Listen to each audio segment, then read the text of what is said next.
Seigneur, Église et Zalakayayo. Bible lobi était tu es la tête de l'Église et aux fondateurs na yango. Seigneur tolingi kobanda mukola lelo ya le 1er décembre. Okitisa nkembo na yo na lolenge ona no kitisa te awana Rehoboth.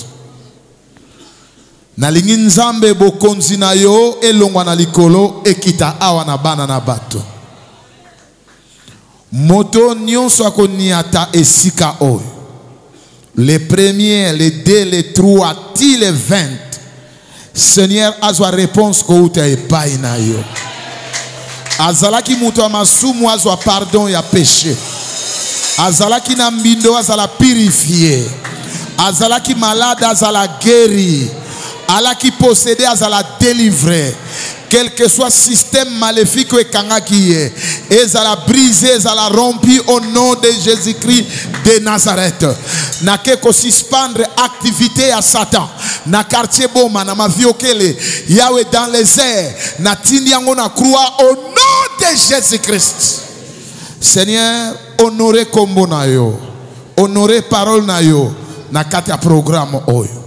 Pesa biso climat ya malam. Nuit et jour. Tokozala awa matin soir. Yaka o révélé kombo na yo. Seigneur, te présenter yo liboso ya Rehoboth. Yonde l'enseignant par excellence. Yaka ko enseigner peuple na yo. Biso vraiment tozala effacer. Yonde tombo la kombo na yo. To garantir yo Seigneur. Onyo soko sala na 20 jours. Gloire nyo soko songe pa na yo. Ndetina abef Rehoboth bandiko bete la yo mololo. E bandiko bete la yo maboko. Le grand roi, le Seigneur des Seigneurs. Alléluia. Gloire au Seigneur. Merci. Zoa Bible na yo.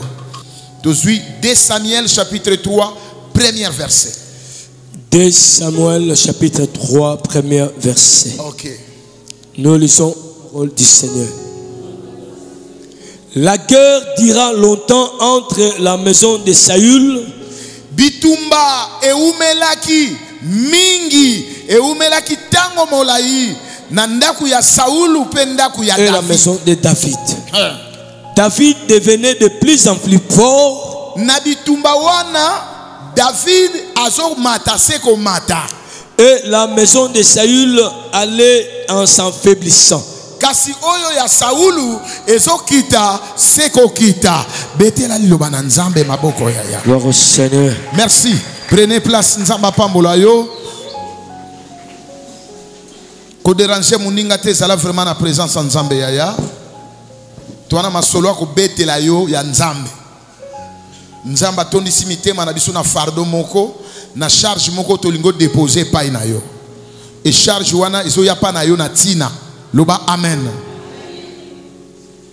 Bible lobi, la guerre dura longtemps entre la maison de Saül et la maison de David. David devenait de plus en plus fort et la maison de Saül allait en s'affaiblissant. Tu n'as pas affaire à un ennemi, mais plutôt à un système. Ozobunda na monguna mokote. Kasi obunda na linganga ya batu. Oyo basangana babundisa yo me omona bangote. Amen. Na keko tela na dictionnaire na ngai ya français. Bible ya Bible te. Balobi boye nini yo babengi système. Balobi les systèmes ensemble de pratiques organisées en fonction d'un but. Ensemble de pratiques organisées en fonction d'un but. Balobi ete système ezanini eza lisanga ya biloko moko basangisi to ya bisala sala moko basangisi pote bakokisa tina moko po bakokisa likambo moko. Amen. Tozana musicien moko azalaki awa uta kotika biso mokili babana ko benga ye mamweni system. Oyebi ya? Vous comprenez hein? Système. Donc alingo lo banayo indirectement soki na komi ndenge na komi, soki na za ndenge na za, eza pona ngai te, mais bisangisa sangisa. Ensemble de pratiques. O basangisi pona tina moko. Okoyoka ye azobeta ba cri moko, ozo comprendre ba cri o azobeta eza mutu normalité.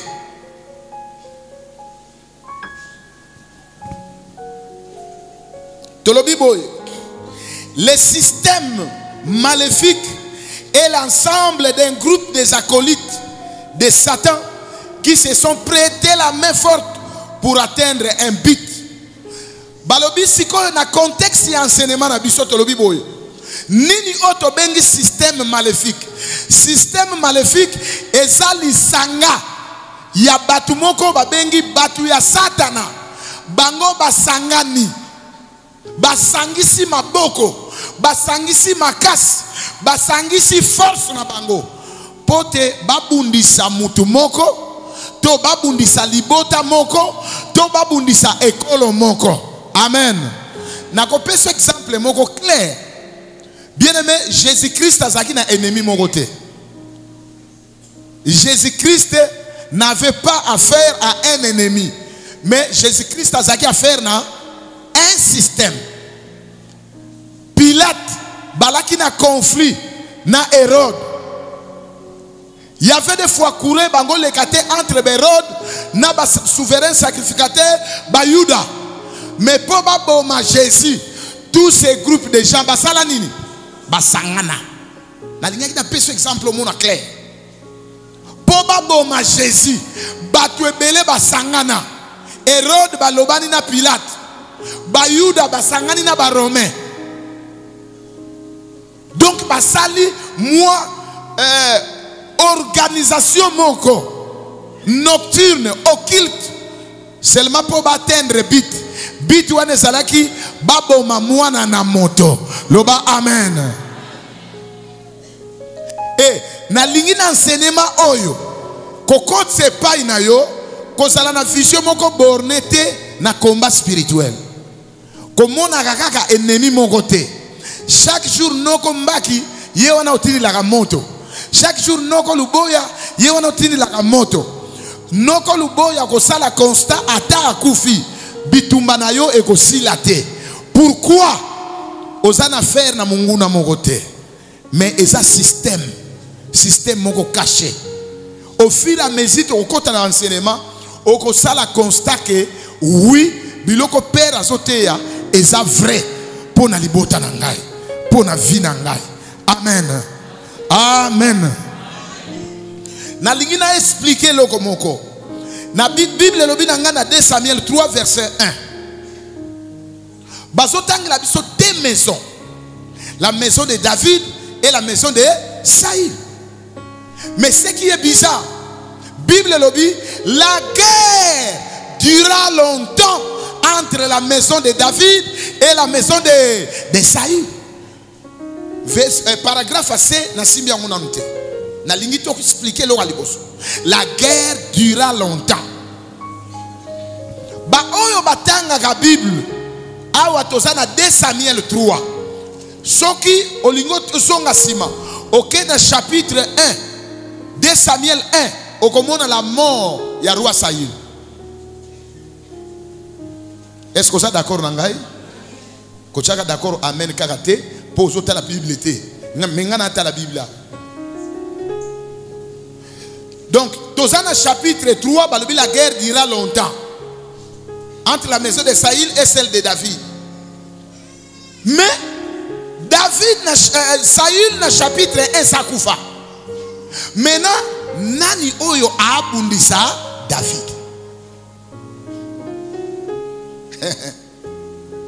La guerre dura longtemps entre la maison de Saül et celle de David. Maintenant, Saül Sakoufa. Sakoufa ya bakunda. Cantique funèbre yembama déjà. David a salé nzembo ya matanga. Balela bakunda mwana mutu. Mais nani abundisa David? Bible lobi hein? Apôtre. Bible lobi. Elle Saül a koufi. Dans chapitre 2. David a prié. Seigneur, na ba ville nyonso ya Israël, na ke no fanda wapi. Seigneur a lobi kende na Hébron na batu na yo. Amen. Donc c'est ba version na ndenge na pesela ki yango na ordre. 2 Samuel 2, 1 à 3.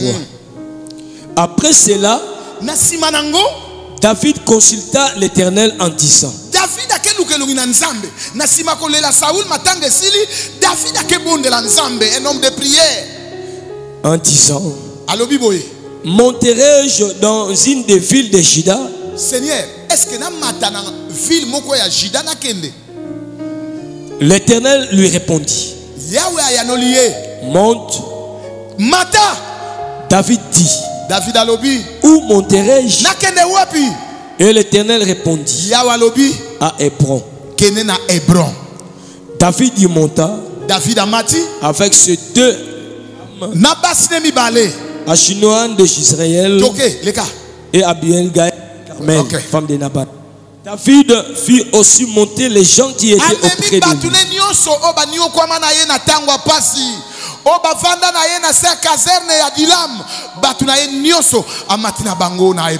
Chacun avec sa maison. Et ils habitèrent dans les villes de Hébron. 6 à 10. Et maintenant que l'Éternel eut vers vous de bonté et de fidélité, moi aussi je vous ferai du bien, parce que vous avez agi de la sorte. Que vos mains se fortifient et soyez des vaillants hommes, car votre maître Saoul est mort. Voilà. Et c'est moi que la maison de Juda a oint pour roi sur elle. C'est moi qui? C'est moi que la maison de Juda a oint pour roi sur elle. Amen. Amen. David a matina Hébron. À partir à Hébron, bansien so ya Juda, ya tribu ya Juda. Balobi ezali kambo akokende kota retraite te. Avant même Saoul akufa, Nzamba bandai koloba bokonzi kolongwa na tribu ya Benjamin et koya na tribu ya Juda et muta ko conduire peuple ya Nzambe ezali David. Bazui mafuta basopi likolo ya David. David confirmé roi. Mais royauté ya David est limitée. Est limité na nini? Tu comprendre yaya. Royauté à David est limitée. Soka signé Mukanda. Alobi ministre ya nani ya tribu ya Benjamin. Atia mokolo topo ba koni elongwa na Benjamin et ya na Juda. Ministre ya Benjamin aniati signati.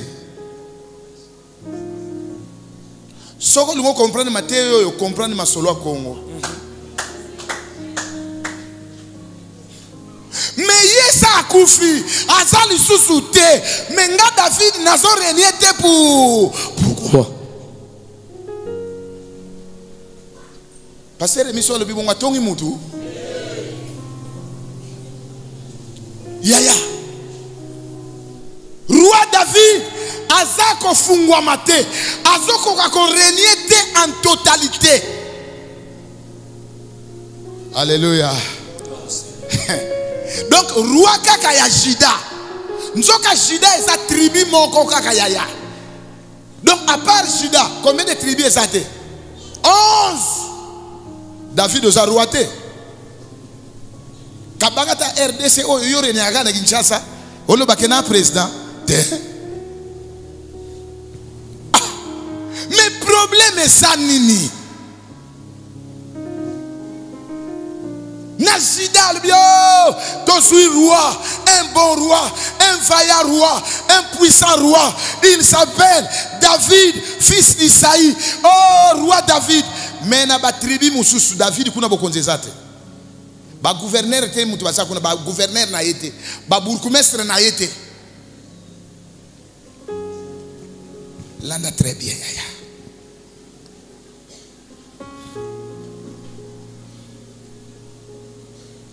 Les hommes de Juda vinrent et là joignirent David pour roi sur la maison de Juda. Or, la promesse de Dieu ne disait pas que David devait seulement régner sur la maison de Juda, mais plutôt sur tout Israël. L'onction que tu as reçue n'est pas pour que tu puisses régner seulement en partie, mais plutôt en totalité. Est-ce que ça n'a pas été l'onction oyo yamba et pas kolami oyo sanango et ça te que o régner kaka na boutique moko, mais pas kolami oyo sanango et ça pose à la yako fungwama o régner en totalité. Nzamba bengi kaka pona jidate mais pour tout Israël. Nzamba bengi yo na réussite pona domaine moko kaka te, mais nzamba lingi o réussir na ba domaine nyonso. Mais David a régné kaka na Juda. Mais ma fouta o ba chaki yo David ezaka te pona Juda. Bilaka on nzamba pesa yo. Aloba te yo ko régner na Juda, aloba yo ko régner na Israël. Mais qu'est-ce qui se passe? Nga David na ko régner na Israël mo bimba te. Hein? Nini? Papa tanglanga Jean 3, verset 33 à 34. Jean 3, verset 33 à 34. Nous lisons la parole du Seigneur. Celui qui a reçu son témoignage a certifié que Dieu est vrai. Oyo azwa ki litato linaye. Alobaki ke nzambe aza vraiment ya solo. Car celui que Dieu a envoyé les paroles de Dieu. Oyo nzambe atinda abikisa bato aloba maloba ya nzambe ya solo. Parce que Dieu ne lui donne pas l'esprit avec mesure. Tanga na Bible na yo. Parce que Dieu ne lui donne pas l'esprit avec mesure. N'tek avec mesure elaksini. Soki na peso sukal na mesure elaksini. Na limitation. Na mwa kopo, na mwa sakombi. On comprend? Ah. Nzambe apesi Yesu te molimo na mesure, mais c'est qu'apesi yango en quoi? En vrac, en totalité. Toke kita doris balobi nini? Mais Dieu ne lui donne pas l'esprit avec mesure. Osugwana? Nzambe apesi Yesu molimo ya mesure te. Na lingina lo banoboy. Yesu tanga zui molimo musante pa ya tata azui yango na nyonso na mobimba pour régner dans les cieux, sous la terre, a régné na camp ya Satan, a régné na camp ya biso bana na ye, a régné même au milieu des païens. Yesu a régné quand même na kati na bakufa, Yesu a régné quand même na enfer, Yesu a régné quand même na kati ya zamba, na kati ya mai. L'onction Yesu a azua ezaka kapona ilonga ya kobikisa yo kaka te, mais ya kopambola yo en totalité. Et de son tour, tant que l'onction wana, oli atika na ngo papa JP. Apesi biso. Oli apesa biso l'onction avec mesure, apesa biso ngo pe en totalité. Nibiti, soko ko comprendre. Yesu apesa biso l'onction sans mesure, en totalité na mobimba. Et l'axi l'onction oyo zwa. Pétrole et salabo. Soki na suis moi pétrole na sopia pa. Oyebi makameko sala. L'onction c'est plus que pétrole. Ndenge yapa na yo epanzani. Esika oya suki eteni na yo akoreni yango wana.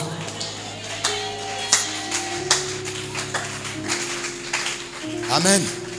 Mais David, l'onction yo zui ezaka ka ya jidate. Mais problème est ça nini? Siko to zwa système oye bandai ko empêcher David à régner en totalité. Malgré l'onction. Il y a un matin oyo landango très bien. Eko aider mwana na nzambe. Eko aider biso to fungwa encore davantage. Et chaque fois vérité moko sike ya kana vina yo yebake au conquérir territoire moko. Donc vérité oyo ko yoka ya matin oyo eko sala ki osala conquête au gagner espace moko na molimo. Na vina yo. Lobana nga amen. Espace à victoire on a zo bisayo. Dieu t'a donné l'esprit sans mesure pour que tu règnes aussi sans limite. Loba amen. La manifestation du système maléfique de la maison de Saül contre la royauté de David. Soulignant la manifestation du système maléfique de la maison de David contre, non, de la maison de Saül contre la royauté de David. Soulignant. Aletanga verset on alobaki kosimba non ngote. Landa.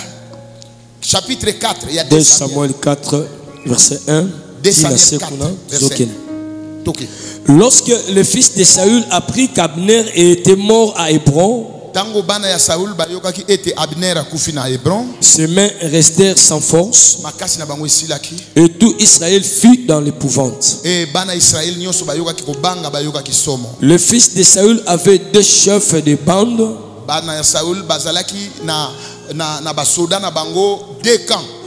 dont l'un s'appelait Bana et l'autre Rekab. Amen. Amen. Donc, le texte nous a que nous pour comprendre l'histoire. Après, tant Saül a koufi, l'anda très bien.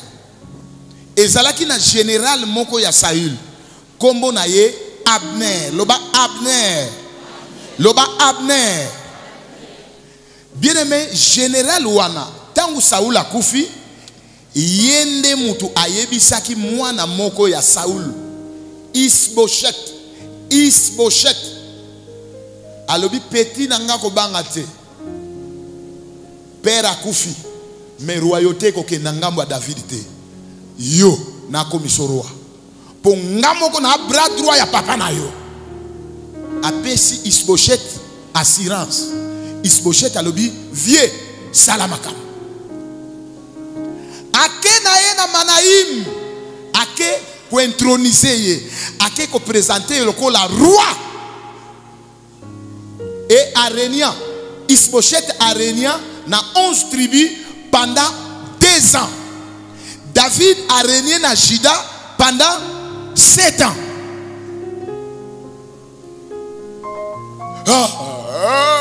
Kuna David a comprendre. Mais document on a signé qui pour bateau de pêche et ya. Mais JP, mais comment ils ont yaté? Mais roi, mais signature roi n'est pas côté n'angate. Et ça ba gouverneur ba ça côté à port. Bango tu vas s'occuper nango. Mais assigné pourquoi? Abi chef talaka kuna mutaza kuna isa Isboshet hein. Et puis le colonne général oyo batika wana Abner. Donc Moboulou. David a forcé. Yaya elokote. Ce que problème est ça. Ou Nzambe oya laka David qui a corrigé na Israël abima farceur. Abner abima frère. Ou Nzambe a panza système pour David à régner. Est-ce que vous comme kamnalo? Bien aimé, yeba ngona vie na yo. Soki mukolo moko yoka na ndoto, même au lota, même au mona, même ba yebisa yo, même na prière, moi pongi ya oyoka nzamba loba na yo. Likambu wana ekokokisa maka.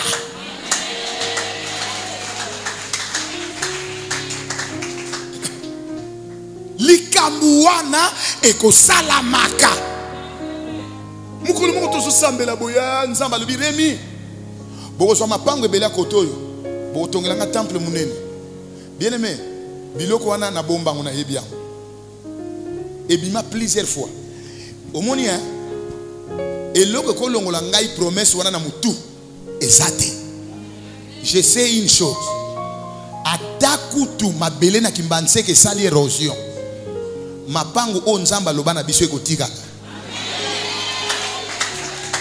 Nzamba ko bima farcerte.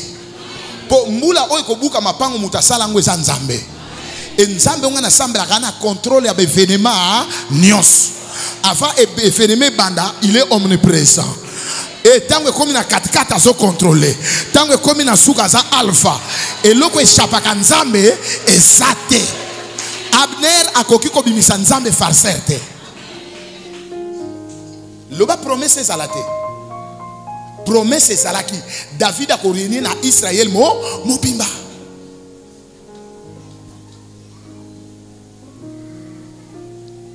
Siko lokola Abner général. Bien aimé, bazana deux armées. Bataille bakombo nango. Bien formé, bien rodé. Jour moussous, affrontement et salama. Joab, général à David. A dit non, trop c'est trop. Jamais. Comment vient à cause de la caga roi mongo étiquette. Rien. Bien aimé, azwa ba soldat. Bakenda. Bakutana na ba soldat ya nani? Ya Abner. Bagarre et banda. Pourquoi bino boso piquer via reniété? Pourquoi? Hein? Bitumbe banda Bible lobi hein? Joab na ba soda na ye baboma bato ya Abner ebele. Donc eza ba signe o ezo laksa que pouvoir déjà eza na ngambu ya Jida eza na David. Mais Abner entêté mutuma makasi. Kokasate batu nyonso babundisaka yo bayebi te. Bayebi na bango ke yo za na étoile. Nako fungu omona ngo Abner akoyebisa biso ke ayebaka. Mais batu musu bien aimé, nebite soko belinga kokufa. Nazo regretter na batu nyonso bakombataka vi na yo. Loba obanga nzambe te mais soko banga nzambe. Bato na ba courir risque makasi. Eza lokola train zoya olingo sauter rayo sali crampe. Na bandeli. Soki ozobundisa mutu wana bilaka. Bilaka ya pamba te. Mais subasima na ye abanga nzambe. Eza lokola oleka train zoya o sauter rayo o sali crampe. Oyebi suite hein? Okunda malokola musulman liboke.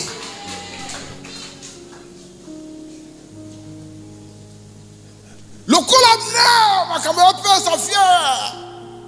Bien aimé, atali roi na ye. Saül a kufa déjà et puis a tiki basi. Webi ka bimela mwasi moko Saül, concubine Saül. Mère talaka ka ufana munze babo e chaque jour o mesana ki na père adae talaka ka ngamoko na zawana remplaçant moko les gars. Donc talaka bouche autorisée Abner ngayo mère tozala sala. Talaka pe basa bongo siko yo pe na papa na bino bokuya na sili bien abi mère tika bokuya wana.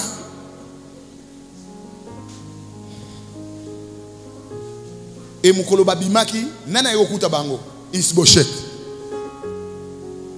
Loba incompréhension.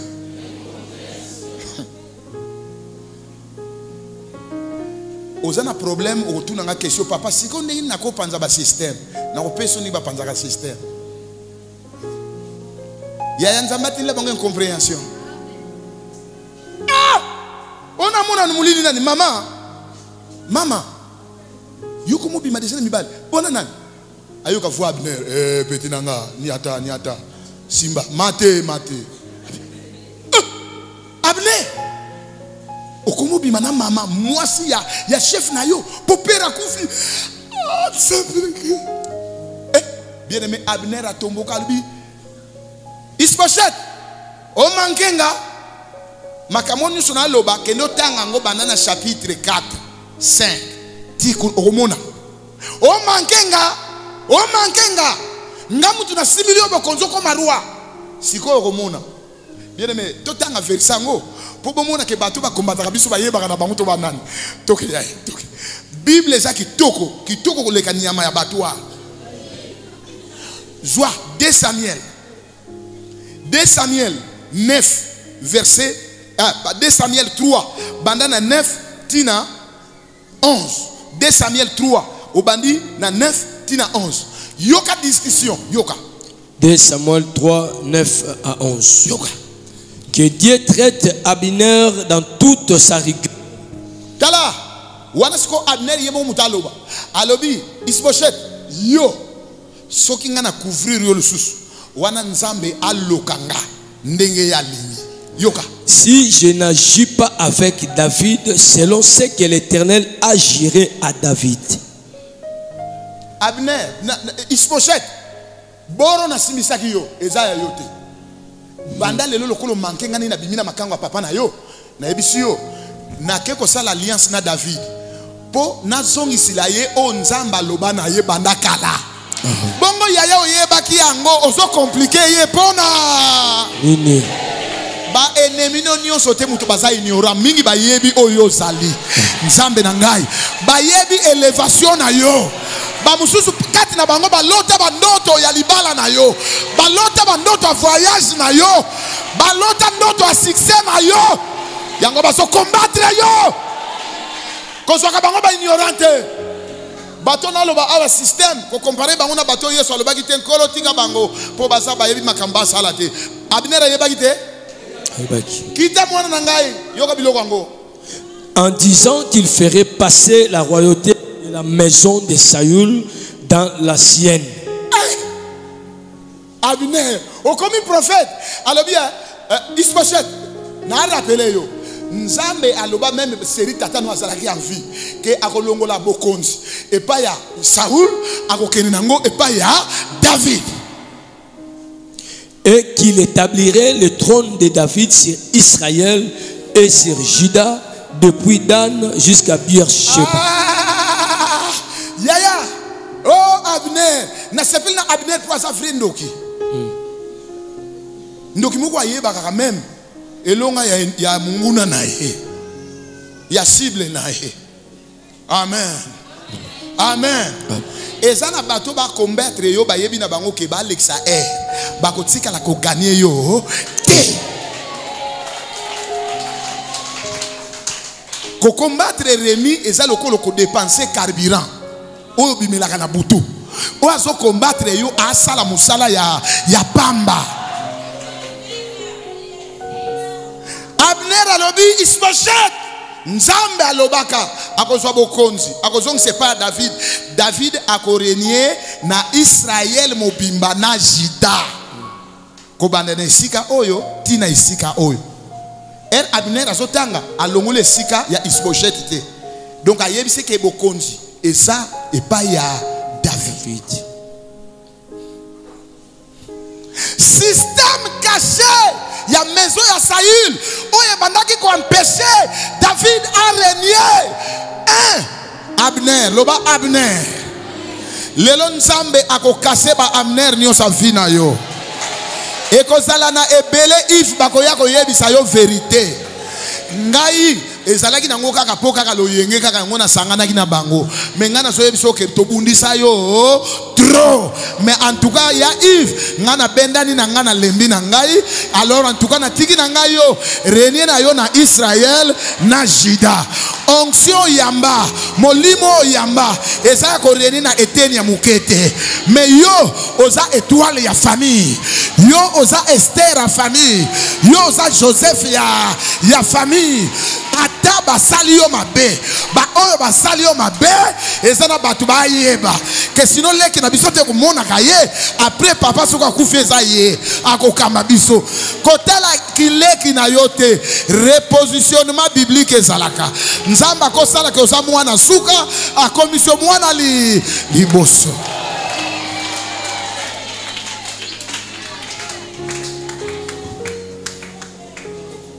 Alléluia. Na lingina yebisa mutu moko atika kolela. Mutu moko atika kolela.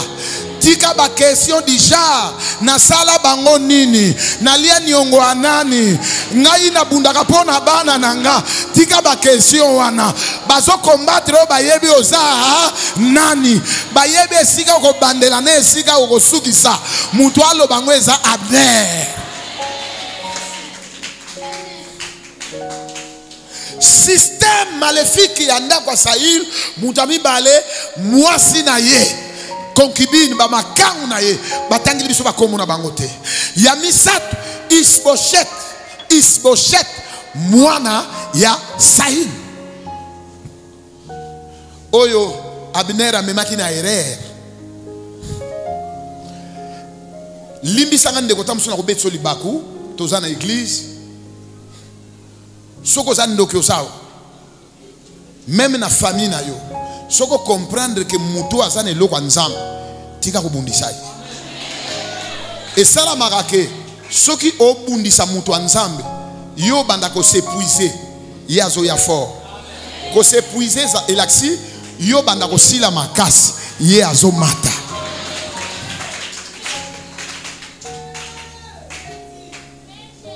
Au fur et à mesure, maison ya Saül et bandaki ko bundisa David, Bible lobi, la maison de Saül s'affaiblissait.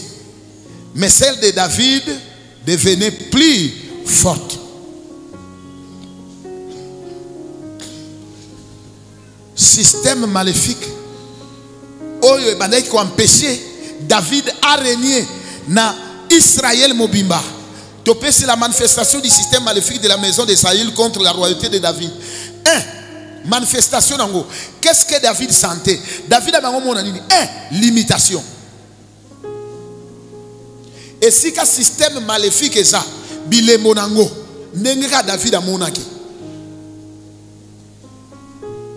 Limitation. Azaka limité à rené na jida.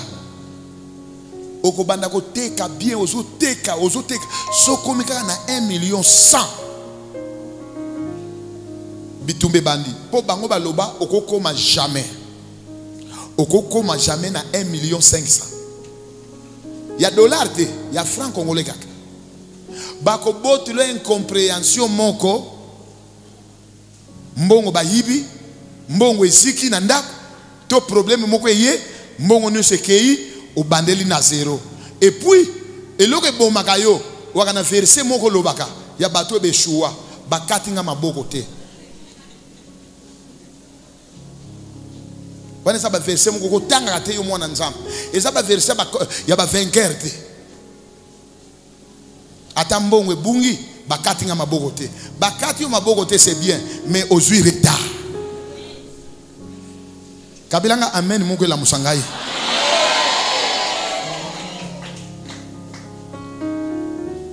Est-ce que vous avez première signe et si il y a une manifestation il y a système maléfique et limitation. Deuxième chose, insécurité.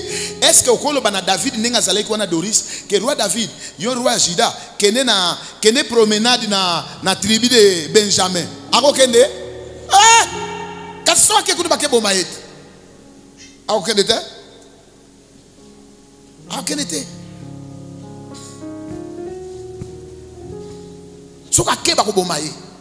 insécurité. Et si le système maléfique est régné, insécurité, ça la macasse.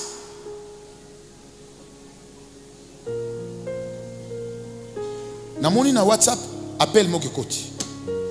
Allô, na yoki maman moko, albi papa, naza na pays boy. Ndenge naza boy. Ngana utaki na ngapeka Kinshasa. Mais problème moko na yaki na pays oyo pona ko tala santé bana. Alors na yawa mwana na ngai ya mwasi auto sa licence alors siko zo sala maîtrise alali na butu amoni batu bauti na Congo ebele bazingi mutu na ye ba finango alors tango kaka lamuki pongi ya moyi alors tango na moyi tango kaka lamuki abandolo bana maman je déchire les habits je déchire moi sali mo bana ko bilamba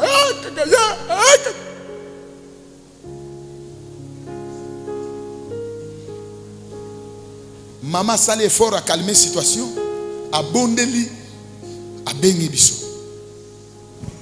Na sololi na maman, et sili a passé à moi. Na sale moi mini kirdam, na prié pour naïe, nzambe ya mawanios, ayoki prière wana, arrêter situation wana. Maman zongi na Congo ayeko luganga. Abi papa, problème est ça wapi? Na famille na biso kombo oyo topesa mwana mwasi wana mwana nga mwasi batu nyonso bana kombo wana mutu abonga azate soka sala effort azwa diplôme eza seulement diplôme d'état mais ye oyo biso azo forcer akomati na maîtrise et abano mona ba menace o sentir ngwa. Et si le système ezali insécurité ezalaka. Sikoyo mwana wana ya mwasi soko ayebi Jésus te azape déterminé te akotika betide albino niveau on a luka na koma ekoya kobomisanga na lâcher prise. Système maléfique et même à insécurité. Abi papa comme suto la muka ka na pongi boye na mona mwana alela tola la kambetu moko alela na la musio olela nini abi mama na yo kama wana motema nanga na yebalika mona alela te. C'est ça l'insécurité. Ngabi mama esprit de mort mute sala ka bongo soko za awa oyokaka kat na yo pitié de soi omiyoke la kama wa komona maya miso bano kita surtout soko ko sukula na kikozo na bibida douche na kikozo alele azu ya sukuli mai tango abimi ese ko yeba yoko yeba kaka safa munganga muto salike miso etela nzoka butolela eza bilembo ya système maléfique o esala ki pa David azalaki na insécurité. Troisième chose, piège. Okokuta na ba tentative ya mabebele David azalaki piégé plusieurs fois. 4 opposition. Ozo sala effort obimisa mutu mais on dirait batu moko bazo sala bakitisa yo. Mwana mobali abunda, mwana mobali asala effort mais faut akweya kaka. Opposition. Mutu yo système maléfique ekangi, mutu wana akoki ko s'épanouir te, akoki ko émerger te, afungwama. Nyo c'est la facile, jamais. Pour Abner Raza. Bakabela yo kaka tribu moko renye na jida. Facilité à kobala na famille na bino ezalaka. Mais libala ya ndenge nini? Mobala kobala usuka bali yo passe bandi. Omona makambe tourner. Mwasi akomi mubali, mubali akomi mwasi. Mwasi fa luka. Mwasi fo atangisa bana. Mwasi fa sombela mobali pantalon. Mwasi fo pasi. Nzota mwasi etiki bo mwasi. Nzota mwasi ekomi na kimobali.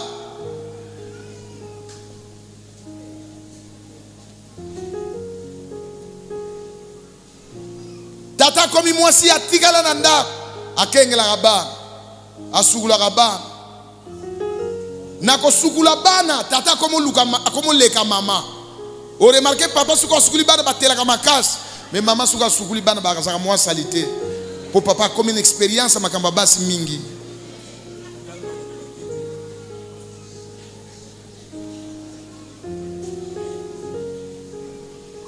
Nenga suguli mwana ndengo wana azu mwana telmise wana azu nika kaleso mwana uyoka tie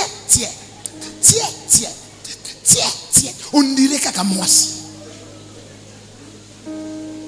Est-ce que pasteur Rémi alobi ko aider maman eza mabe ozo aider ye meza musala na yote yo musala no ezali luka mbongo bongisa pambola mwasi mwasi atikala na nzoto ya bu mwasi. Mwasa mesana za la libre yaya. Soka so tambola. Omona pena mwasi atambola. Bongo to bongo te yaya. Est-ce que basi na kosi libino makambu yaya?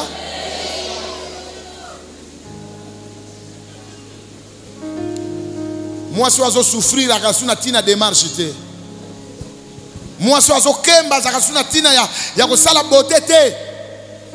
Pana soke nena ake mema mikumba na mutu. Sikona ko tia crayon. Na ko toke ko sala effacer bien effacer te. Ah, tikal nega ndengo wana.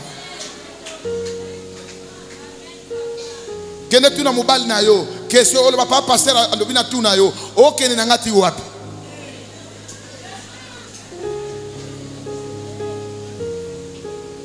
Soka finginga ukomilinga texto. Loba amen. Loba amen. Est-ce que vous mettez encore maboko yaya?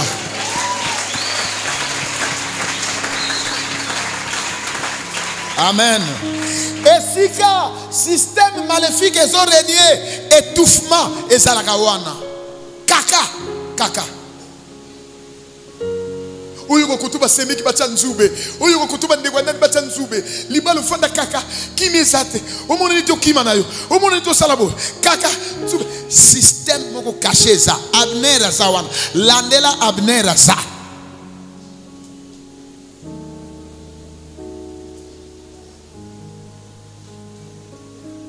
Bien-aimé, si ni moko oyo ko senga kana vina yo, même nzambe nana pesi biso mbongo te, eloko oyo apimela yo angote, babengi yango la pédicure.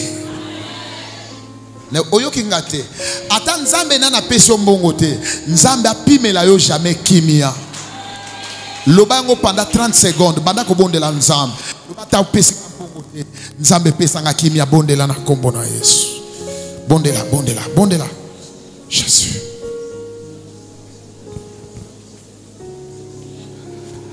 Amen. C'est ça. Et si un système maléfique est ça, étouffement, et ça la macasse. Pour fou maté. Moyen émergé zate. Pas d'épanouissement, pas d'avancement significatif. Avancement pendant oh batuba mona boy ezate yaya. Joie 2 Samuel 3 verset 6 te confirmer makambo to loba ao manifestation yoka. 2 Samuel 3 verset 6. Pendant la guerre entre la maison de Saül et la maison de David, dangu bitumbe zalaki entre maison ya Saül na maison ya David, Abner tint ferme pour la maison de Saül. Abner tint ferme. Donc Abner mbambakaka ataba soda ba uto kufa so, général à David abomi ba soda na biso belé mais yazo tenir kaka alobi non non non biso biso to sala kaka na bokonzi. Bien aimé, muto azo tenir ferme pour vina yo sala kaka ndenge zali na 20 jours oyo akotika vina yo.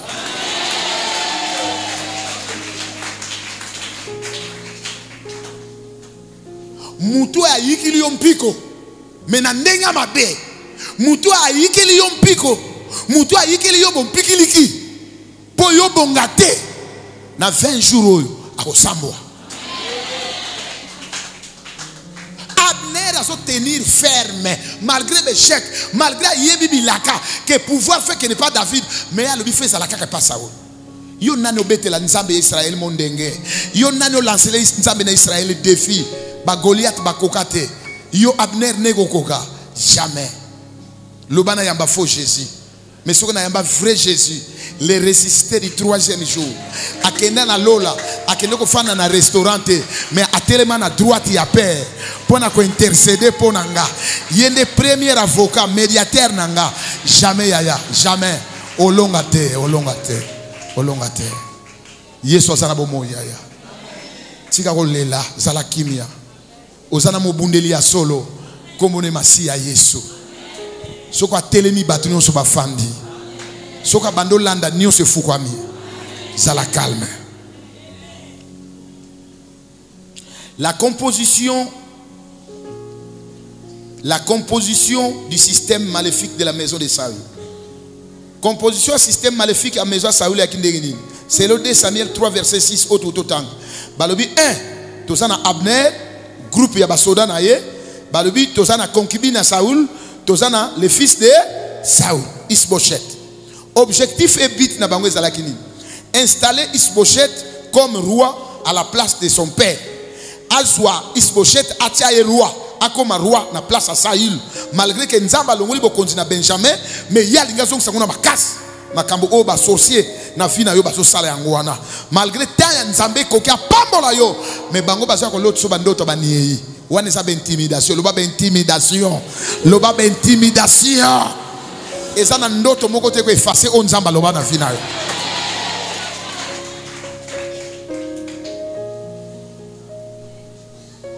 Talangai chaboy betango awa 3 fois ndenga na chebo loba na mutu munene toke 1 2 3 balinga te eko sala mandengo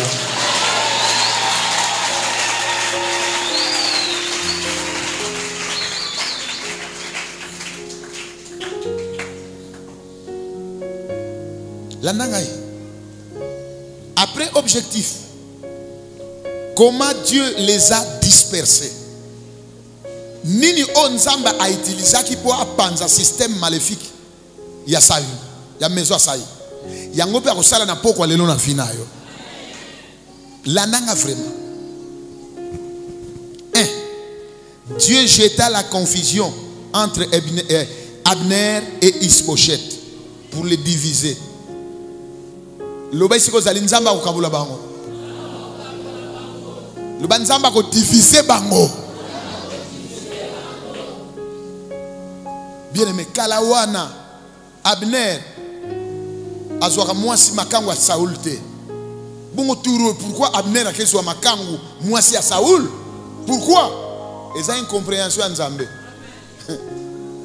Ne pas se comprendre nga. Ils ont battu mususu Nzambe sa mona ke baza inutile pas ina et permettre nga expression Nzamba Zelia a changé te.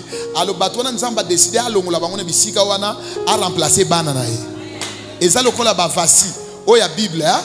Mobala benge yakana lakisa kitoko no pa batu aboyi ko ya. Nzoka Nzambe azalaki na réserve stratégique. Comme on est Esther, Mambuta.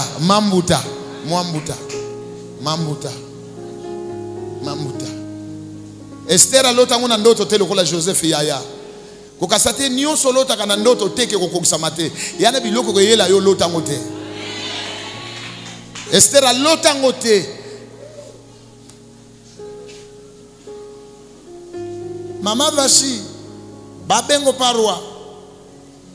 Na iyo muto atinde na kubeti sopa basoda keba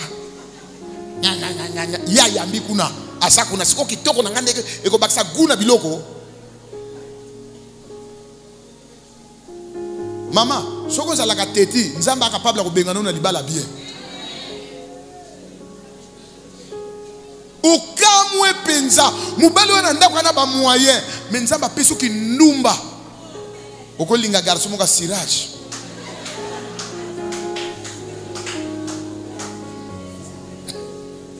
Première chose, division. Et continue à Kanabango. Abner na Isbosheth bapanzani.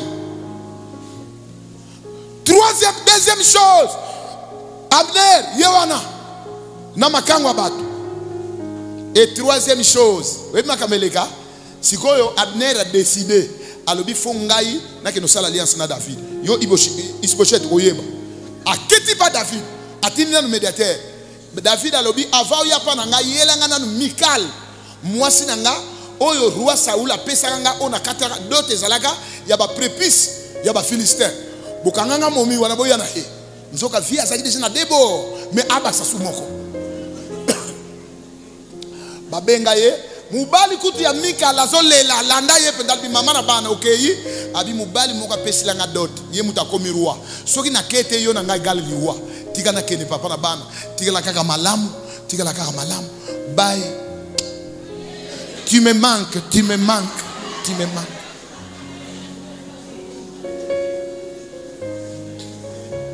Er kaka Abner akoma Mikal akoma na ngamba David apesi li poe lega kuna ala bengi sikoyo Abner yaka to solola ba solo li bien Joab général ya David aye o yo zalaki te awa Abner nana yawa Abner roi makamini zo sala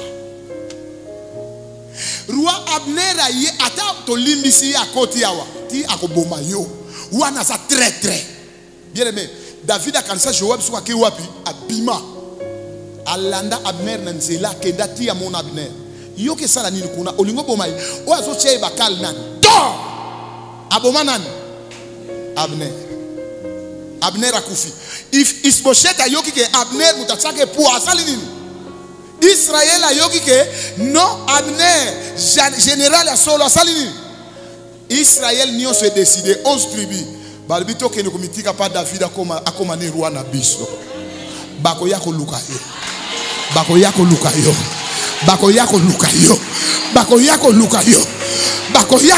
yo. Ko forcer le côté. Forcer le côté yaya.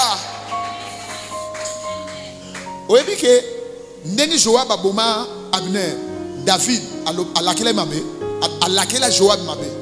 Donc il n'a pas compris le mot apôtre Timothée. Ataba ennemi basa ebele. Soko lingi nzamba kota na ngamu na yo ko yina bangote. Premier ennemi à David, Saoul. Akufa mutasala nzembo mulai ko leka David azate. Alelai. Abner ennemi juré à David. Mais babomiye David lui a sepela aloki soda na ye. Limbisa ba onions ba sala ko mape. Soko sawa okoka ko limbisa te okoka pe ko reniete. Yebisa ngona mato ya muto abeto karawa na yebisa ye soko ko limbisa te ko reniete yebisa ye.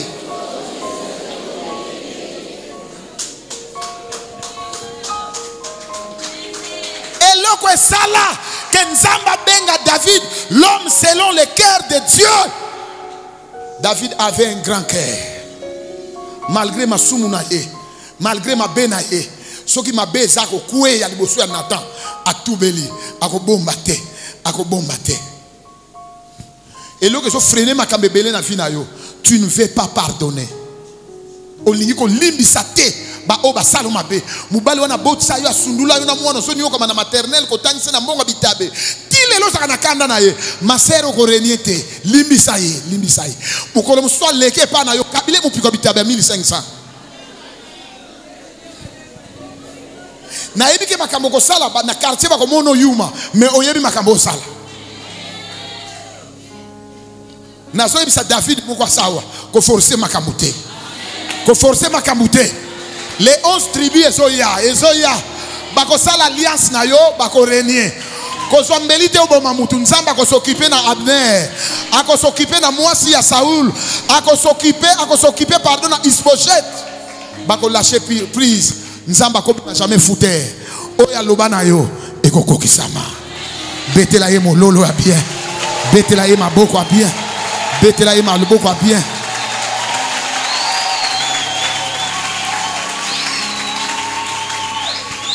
Système maléfique et qui cause à la visible. Système maléfique et cause à la paix invisible. Visible awa ezoyeba na ke mutaso bundisa bise za Abner, eza Isboset, eza nan, mais ça na dimension musus oza combattre na système maléfique mais au monde ngote. Wana tokolobela ngona kanisi jeudi. Tokolobela ngona jeudi. Sorcellerie eza sorte à système maléfique. Kindoke zo bundisa yo mais oyebi bangote na ebite nini mutu moko boyebela source te auta wapi bino bolo baka kindibu mais yeso kazo lo bondila lo baka kiyaka mais bobenga ka inoko normalement noko fa lo baloko na mama na biso mais ya lo baka kiyaka ndenge batu moko bakotisa na famille ko kotisa yango na ba système maléfique ou ezo créer les batu ba problème. Na clôturer matin aller l'autre contre la prière. Jérémie 33 verset 3. Et ça verset où il y a mingi. N'expliquez-moi la vérité mon corps. Jérémie 33 verset 3. Ouais. Nous lisons la parole du Seigneur. Invoque-moi et je te répondrai. Je t'annoncerai des grandes choses, des choses cachées que tu ne connais pas. Loba amen. Loba amen. Tangu David, tangu Jérémie, azozwa prophétie oyo. Azalaki na contexte nini? Azalaki wapi? Jérémie alaki na prison. Prison ya se ya mabele. Amen. Libulu mulai babuaka ye kuna na kat. Azolia lipa ekauka. Nzamba likolo bana Jérémie. Tika ko se plaindre pona lipa ekauka. Tika ko se plaindre pona makambo ozomona ozana prison. Mais invoque-moi. Belelanga. Amen. Na lingina yebisa mutu moko. Tika ko se distraire na souci. Tika ko se distraire na makambo e shokaki yo. On a 2020, 2019 ezokisaki motema na yo. Tika ko telema nango. Nzamba buaki yo na lubua kuwana po o invoquer ye. Alobi invoque-moi, je te répondrai. Nako yanola yo. Albi, je te montrerai des choses grandes. Nakolakisa yo makambo minene. Makambo ebombama. Nzambe alakisa yo, afungula yo misu. Omona ba système maléfique caché dans famille na yo. Système caché, ya libota na yo, ya lupango vandaka. Nini ozo déranger na lupango wana. Ezana mapango musuto futi la reza likula mai. Musu ezana kati ya zamba. Mais seulement mutu afuka makaneki to lobaki dimanche. Ye mutu nzamba ko lakisa ye. Alléluia. Alléluia. Tangu nzamba laksio et laksio bimana lupango wana. Alingolo banayo doubler ba effort ya prière. Doubler ba effort ya kobanga nzamba. Na kata zamba okota yonde fo dominer aw. Pona zamba nyonso nyama mukonzi azalaka. Nyama mukonzi esika yo fanda keza yo. Nzambe nanga ya comprendre ngai te. Natali documentaire moko na moni lion auti na likolo akwei na mai akangi ngando na mai. Bien aimé exploit wana ilekelanga. Ayeko bimisa ngando na monde na ye. Akanga ngando akene na mukili alia ngando lion. Tokomi na temps o faut kota na ba territoire bato o banyoko la kabiso. Toko kota na ngamu na bango toko sakaje bango. Na 20 jours oyo tokota na profondeur. Nzamba fungulo miso alakso makambo ebomama. Makambo minene wana. O toko bebisa oya biso toko zoa tosui. Lilo bana nzambe wana.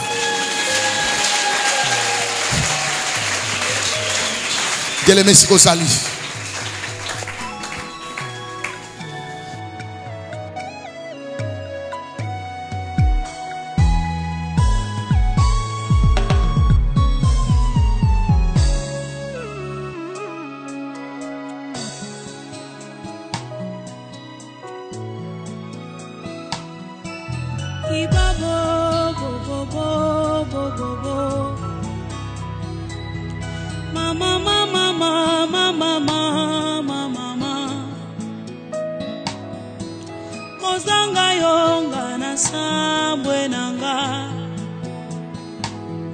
Mosikana yo finanga na pasi.